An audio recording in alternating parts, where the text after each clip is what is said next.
अगर आप भी चाहते हैं ऑडियो वीडियो सबसे पहले आप तक पहुंचे, तो लाल बटन दबाकर चैनल को सब्सक्राइब करें और बेल आइकन को दबाना ना भूलें। Vijay Shri digital audio recording studio Biharigunj. जय छी छोड़ के ससुर हम जान खुश रही है, थोड़ा छो बाप के क्रिया के छोड़िया नहीं रही है, थोड़ा छो बाप के क्रिया के छोड़िया नहीं रही है। जय छी छोड़ के ससुर हम जान खुश रही है, थोड़ा छो बाप के क्रिया के छोड़िया नहीं रही है, थोड़ा छो बाप के क्रिया के छोड़िया नहीं रही है, थोड़ा छो बाप के क्रिया के छोड़िया नहीं रही है।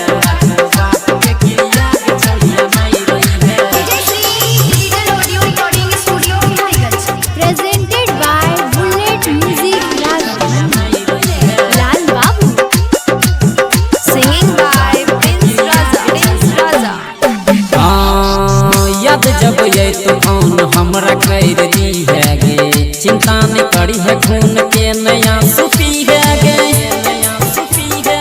हाँ हाँ याद जब ये तो हमारा फोन कर दी है गे, चिंता नहीं करी है खून के नया सुपी है गे।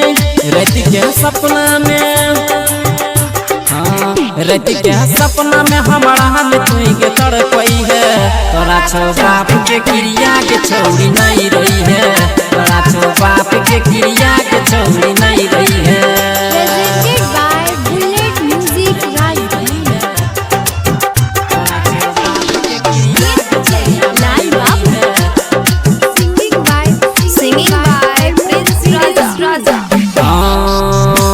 जब ससुरा साई के खुश कर दी है गे, बेटा जब है तो हमरे नाम धर दी है गे, हाँ जब ससुरा साई के खुश कर दी है गे, बेटा जे है तो हमारा नाम धर दी है गे। राहुल कहै छो पर मोद साथ खुश रही है, तोरा छो बाप के क्रिया के छोड़ी नहीं रही है, तोरा छो बाप के क्रिया